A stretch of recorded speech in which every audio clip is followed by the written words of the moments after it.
वनुमिनु बिही वनतवक्कलु अलैहि वनऊज़ु बिल्लाहि मिन शुरूरि अनफुसिना व मिन सय्यिआति अअमालिना अम्मा बअदु फ़क़द क़ाल अल्लाहु सुब्हानहु व तआला अम कुन्तुम शुहदाअ इज़ हदर याक़ूबल मौत इज़ क़ाल लिबनीहि मा तअबुदून मिन बअदी सदक़ल्लाहु मौलानल अज़ीम।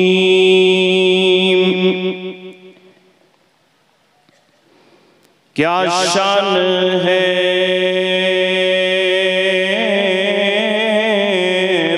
प्यारे नबी सल्लल्लाहु अलैहि वसल्लम, क्या शान है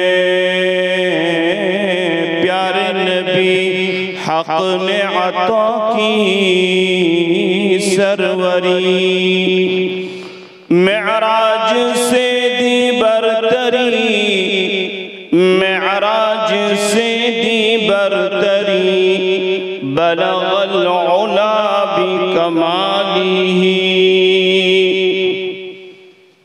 तकलीफ भी उसने सही तकलीफ भी उसने सही जिसने दुआ दुश्मन को दी हसनत जमीउ खिसालिही। एक धूम सी दुनिया में मची आवाज़ें आने लगी पढ़ लो दरूद उम्मती सल्लु अलैहि व आलिही। एक मर्तबा मोहब्बत के साथ दुरूद शरीफ पढ़ें। तकरीबन 4 घंटे से बहुत सारी बातें मेरे अंदाजे के मुताबिक सुनी और बहुत सारी बातें भूल भी गए होंगे। मैं बहुत ही 15-20 मिनट में कोशिश करूंगा कि हमारे इन सारे उलमा की बात का खुलासा क्या है। माशाअल्लाह ये दुल्हे जो आज हमारे सामने बैठे हैं इनकी खिदमत में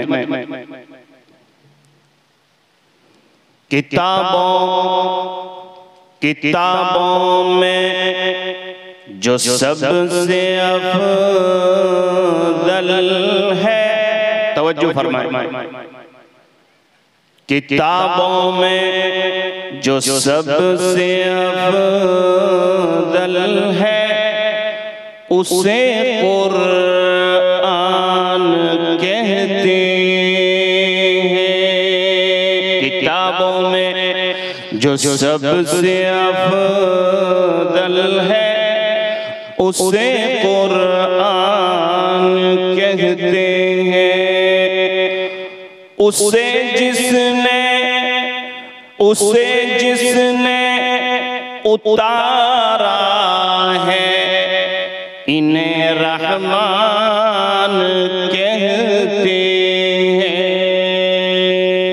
उसे जिसने उतारा है इन्हें रहमान कहते हैं। आखिरी शेर जो आज के जलसे का खुलासा है।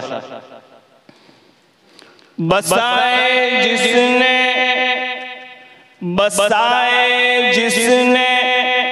अपने सीने में, बसाए जिसने अपने सीने में कुरान के 30 पारों को, कुरान के 30 पारों को ज़माना भर में उस हाफिज कुरान कहते हैं। बुजुर्गान मोहतरम, पूरे जलसे के 4 घंटे का खुलासा ये है जो इस वक्त मैंने आप हजरात की खिदमत में कुरान करीम के पहले पारे की एक आयत पढ़ी। तवज्जो फरमाएं। अल्लाह ताला ने इस आयत में अपने एक नबी का तज़किरा फरमाया। उस नबी का नाम है हजरत याकूब अलैहिस्सलाम। ध्यान रखना, मुल्क हिंदुस्तान में रह रहे हैं, 2024 चल रहा है। इस तनाजुर के अंदर इस आयत को समझने की जरूरत है कि मदारिस है क्या, ये हाफिज किसको कहते हैं। कुरान करीम में अल्लाह फरमाते हैं, अम कुंतुम शुहदा इज़ हदर याकूब अल मौत। अल्लाह ने कुरान में फरमाया कि मेरे एक नबी हजरत याकूब अलैहिस्सलातु वस्सलाम जब बीमार हो गए। कौन भाइयों, कौन? हाँ, बीमार हो गए और ऐसी बीमारी कि अब दुनिया से जा रहे हैं, सकरात का वक्त। कुरान झूठ नहीं बोलता। वमन अस्दक़ु मिनल्लाहि क़ीला, अल्लाह से ज्यादा कौन सच्चा हो सकता है। तो हजरत याकूब अलैहिस्सलाम ने अपनी सारी औलादों को जमा फरमाया, सबको, अपने पोतों को, नवासों को, सबको। रूहुल मानी में लिखा है कि जब सारी औलाद उनके पास जमा हो गई तो ये बेहोश हो गए, घंटों तक बेहोश रहे। भाई मैं किसकी बात कर रहा हूँ, मुझे मालूम है 12:30 बजे है, लेकिन यहाँ से जलसे के बाद कोई ना कोई पैगाम तो लेकर जाओ आप। याकूब अलैहिस्सलाम कौन है? याकूब अलैहिस्सलाम जो अल्लाह के नबी है। और कैसे नबी है कि जिनके अब्बा हजरत इसहाक ये भी अल्लाह के नबी है। कौन? हजरत इसहाक के जिनके अब्बा हजरत इब्राहिम अल्लाह के नबी हैं। याकूब अलैहिस्सलाम अल्लाह के नबी, यूसुफ अलैहिस्सलाम उनके बेटे अल्लाह के नबी। इनके पूरे खानदान में अल्लाह ने नबियों को पैदा फरमाया। यूसुफ अलैहिस्सलाम अल्लाह के नबी, उनके बाप हजरत याकूब अल्लाह के नबी, उनके बाप हजरत इसहाक अल्लाह के नबी, उनके भाई हजरत इसहाक के हजरत इस्माइल अल्लाह के नबी, और हजरत इस्माइल और इसहाक के अब्बा हजरत इब्राहिम नबियों के बाप अबुल अंबिया। जिनके खानदान में अल्लाह ने नबियों को पैदा फरमाया। और अगर बाइबल की रिवायत का हवाला दूं तो एक और उनकी औलाद में नाम है यहूदा, ये भी अल्लाह के नबी।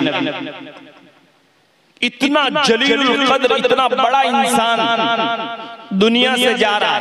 कहां जा रहा है? मौत हो रही है, सकरात, और अपनी औलाद को जमा फरमाया। कुरान अल्लाह की किताब है। कुरान किसकी किताब है भाइयों? कुरान करीम से हम पूछते हो, कुरान तू बता तू किसकी किताब है? ओ कुरान तू बता तेरा नाम क्या है? तो कुरान फरमाता है बल हुवा कुरानुम मजीद, मेरा नाम कुरान मजीद है। ओ कुरान तू किसकी किताब है? तो कुरान कहता है तंजीलुम मिर रब्बिल आलमीन, मैं तो सारे जहानों के परवरदिगार अल्लाह की किताब हूं। ओ कुरान तू दुनिया में आया कैसे? नज़ल बिहिर रूहुल अमीन, मुझे तो अल्लाह ने सारे फरिश्तों के जरिए से उतारा। ओ कुरान तू दुनिया में क्यों आया? हुदल लिन्नास, सारे इंसानों को जहन्नम में से निकालकर जन्नत का रास्ता दिखलाने के लिए आया। उस कुरान की आयत में है कि अल्लाह ताला ने हजरत याकूब अलैहिस्सलाम की मौत का वक्त कुरान में याद किया। कौन? याकूब अलैहिस्सलाम, बेटा नबी, खुद नबी, उनके अब्बा नबी, उनके चचा नबी और उनके दादा भी नबी। अच्छा ये मर रहे हैं दुनिया में, दुनिया से जा रहे हैं और अपनी औलाद को बुलाकर पूछ रहे हैं, इज़ क़ाल लिबनीहि मा तअबुदून मिन बादी। ये दारुल, ये मदरसे, ये खानका, ये हाफिज, ये तबलीग जमात, ये खानका, ये सब इसका मकसद। याकूब अलैहिस्सलाम ने कहा मेरी औलाद, मैं दुनिया से जा रहा हूं, मेरी और आपकी आज आखिरी मुलाकात है। बहुत सारी माँ बहनें भी सुन रही है। एक बाप दुनिया से जा रहा है, दादा दुनिया से जा रहा है, नबी है और इनको फिक्र ये है अपने नवासों से, अपने पोतों से, अपनी औलाद से पूछ रहे हैं कि मेरे एक सवाल का जवाब दे दो, मुझे ठंडक हो जाएगी, मुझे राहत हो जाएगी। मा तअबुदून मिन बादी। सवाल क्या था? किसने पूछा था? अरे नबी, एक सवाल का जवाब दे दो मेरी औलाद, मा तअबुदून मिन बादी, मेरे बाद तुम किसकी इबादत करोगे? भाई समझ में आ रहा है? कुरान की तफसीर लिखने वालों ने लिखा है कि भाई ये बात तो हमें समझ में नहीं आ रही कि एक नबी है जिसका बेटा नबी है, जिसका बाप नबी है, जिसके चचा नबी है और जिसके दादा नबी है, इसको ये फिक्र हो गई कि मेरी औलाद मरने के बाद ईमान छोड़ देगी। हाँ हाँ, मुफस्सिरीन ने लिखा कि हजरत याकूब अलैहिस्सलाम जिस बस्ती में रहते थे उस बस्ती में मुसलमान बहुत थोड़े थे, ज्यादातर बेईमान लोग थे, ज्यादातर गैर मुस्लिम लोग थे। तो बाप को ये खतरा हुआ कि मैं दुनिया से चला गया तो माहौल के रंग में आकर कहीं ये मेरी औलाद अपने ईमान का सौदा न कर बैठे, इसलिए नबी होने के बावजूद भी बेटा नबी था। हम मुतमईन हैं कि हमारे इलाके में दारुल उलूम है, फलाने कासमी है, मेरे दादा तो देवबंद से पढ़े हुए थे और मैं तो ऐसा बयान करता हूँ, नबी से बड़ा कोई इबादत गुजार हो सकता है? अरे बताओ, नबी से कोई बड़ा नमाजी हो सकता है? ये मरते वक्त फिक्र कर रहे हैं अपनी औलाद की। मेरे भाइयों, मैं तो ये कहता हूँ कि ये मदरसे और ये जामियात ये क्या है? ये क्या है? यहाँ हमारी औलाद को मुसलमान बनाया जाता है। यहाँ फकत कुरान नहीं सिखाया जाता, यहाँ आने वाले हर बच्चे को बताया जाता है अल्लाह किसको कहते हैं, पैगंबर किसको कहते हैं, जन्नत किसको कहते हैं, जहन्नम किसको कहते हैं, मरने के बाद क्या होगा, क्या हलाल है, क्या हराम है, क्या जायज है, क्या नाजायज है। ओ मेरे भाइयों, हमने तो औलाद को पैदा करी, इतना बड़ा मजमा बैठा है, मुझे बताओ हमने दुरूद शरीफ कहाँ सीखा, हमने अत्तहियात कहाँ सीखा, हमने सहाबा के नाम कहाँ सीखे? अभी मैं सीधा गुजरात के एक ऐसे इलाके से डायरेक्ट आया हूँ, अल्लाह की कसम खाकर कहता हूँ, 700 मुसलमान मेरे सामने बैठे हुए थे 2 दिन पहले।